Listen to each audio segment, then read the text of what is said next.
Scanning for audio.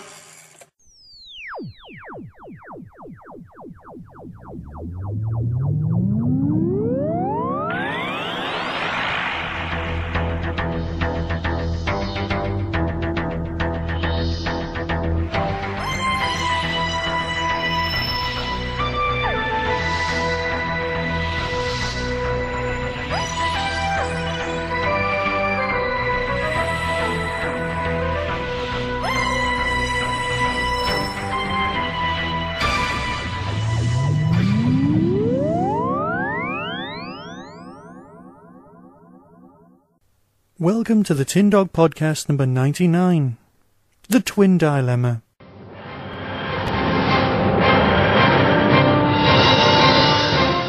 I can sense some massive danger threatening the universe. So these are your prodigies. Once they have served me, I shall have no further use for them. That's it, of course, the children. Asmail, you old dog! I am no longer master of Jaconda, but I can still save my people. She must be faced by some unimaginable disaster. Giant gastropods. Now we're going to bring those two planets into orbit around Jaconda. What? But risks must be taken. This is not a risk, Asmail. This is doomsday. Not just towards colonization of not this planet, but the universe. Nowhere would be safe from invasion.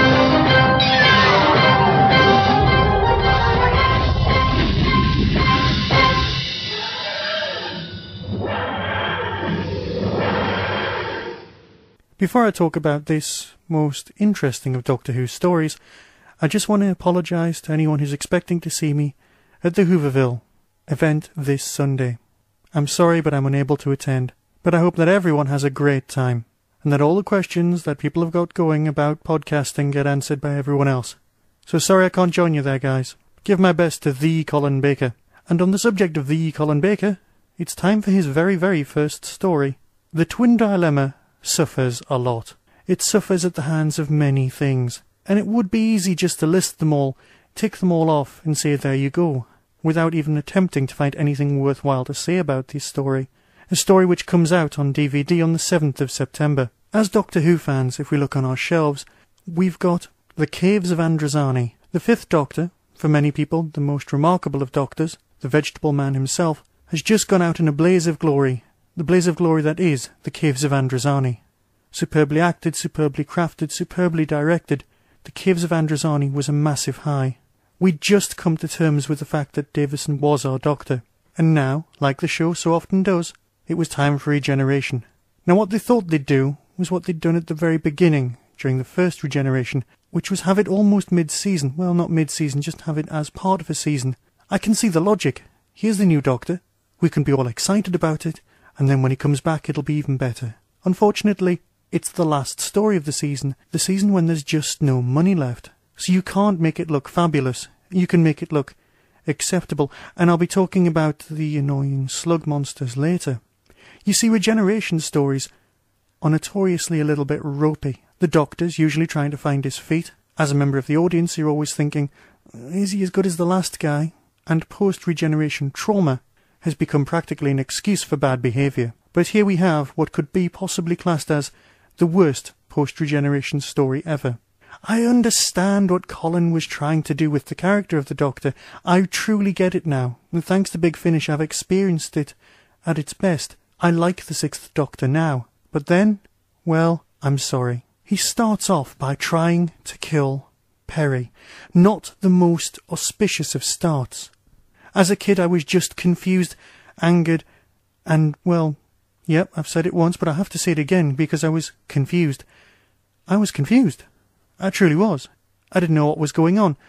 Was this Doctor just mental? I didn't really understand post-regeneration instability. I just saw some guy in an absolutely appalling costume trying to kill someone. Ah yes, the costume. One of the extras on the DVD is the Colin Baker talking at great length about him and the other Doctors, all 10 of them at this point, all of their costumes, and comparing and contrasting with his own. It's very nice. And it closes with, well, something rather magical. Somebody's rather painstakingly gone in and digitally changed what the Sixth Doctor is wearing. It's worth buying the entire DVD just for that. Not, as he says at conventions, what Neo is wearing in The Matrix, No, it's just a very, very nice suit, with a tie. The sort of thing that, well, Tennant could have got away with, only slightly more classy. Yes, the costume doesn't have any blue in it because of CSO, and it's in ridiculous bad taste, but it's very well tailored. But like Colin says, the Doctor is supposed to disappear into circumstances, fix things and then move on. Not what happens here. Here we have the brash, overbearing character that is the Sixth Doctor. And when the story finishes with, "I'm the Doctor, whether you like it or not," you know, many of us just didn't. I remember the fan reaction. Well, I say fan reaction. I remember the completely over-the-top reaction, you know, the equivalent of a football crowd shouting, "Sack the board," as they tried to get rid of the production crew. This is the production crew who obviously kept Doctor Who alive when the BBC wanted to kill it. These were curious times. But enough of the obvious, the costume and everything. No, let's talk about the story, and sadly, talking about the story makes things even worse. The Sixth Doctor is not well, to say the least, in which is storyline A, and storyline B concerning the actual twins from the title. The problem is they'd hired a pair of actual twins, neither of which were particularly great at acting. Well, apparently they'd read very, very well, the interview, but so did Matthew Waterhouse, and why did I even say that? Because I actually like Adric. We've been here before. Let's get back to the story. The twins are kidnapped by a guy who can quite clearly act, and they're taken away by what I can only describe as possibly Doctor Who's second worst monsters. This doesn't count any Candyman type things. You know, if you say his name 3 times, I've done that joke too many times, I'm sorry. No, here we have the strange silver, birdy, beardy people. There was no money left. You can so tell. They look awful. The sets look awful. Everything is so of its time and not in a good way. I'm so sorry. My love of Doctor Who gets stretched so much when dealing with this particular tale. All of my reference books give this 1 out of 10 and 2 out of 10. It's not as bad as these marks suggest. It's just not great. Upsettingly for me, what happens is you watch this story and then you have to wait almost an entire year for more Doctor Who. This is the bad taste that's left in your mouth all the way to Attack of the Cybermen. And as a kid, it was a massive, massive weight. I say that the Silver Birdmen are the second worst monsters. Here we are presented with possibly the worst. They are the Slugmen, creatures that can be defeated using salt. It's just awful. The costumes are definitively what people picture when you picture a bad Doctor Who monster. Okay, the sets don't wobble here, but the monsters make up for it. There's just lots of shouting, lots of wibbly-wobbliness. It's just awful. You feel for absolutely everyone in the story. You feel for Nicola Bryant when on the commentary she reveals that the original costume for this had to be altered in order for her to show more flesh. This is Doctor Who, this isn't Big Brother. You feel for Colin when he was presented with the costume. You feel for everyone who was in this, all trying to do their best, and people do try and put in a great performance, but in the end, it just doesn't work. So buy this if you must. We are completists after all. We love all Doctor Who, and the extras aren't that bad, although they're not as plentiful as they could be. There is no making of, for example. But the commentary is decent enough, and as always the information text is great. One thing worthy of note, of course, is that stripped for action, the Sixth Doctor is included here, and the Sixth Doctor comic book stories were perhaps the most surreal of all, a worthy addition to anything in your collection.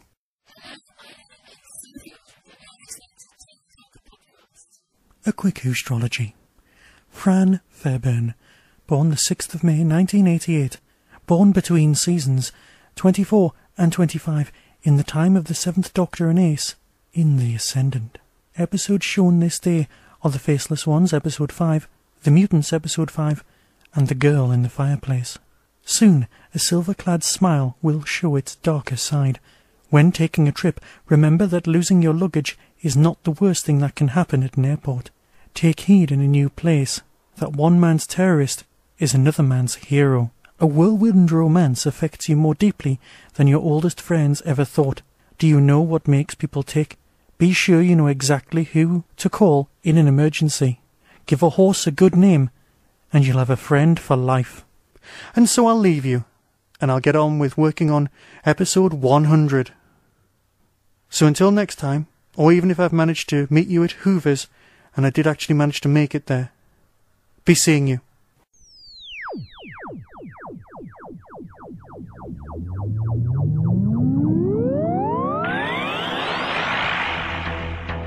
You have been listening to the Tin Dog Podcast. Doctor Who and its associated shows are all trademark of the BBC. No infringement is intended. Contact us at tin-dog@hotmail.co.uk.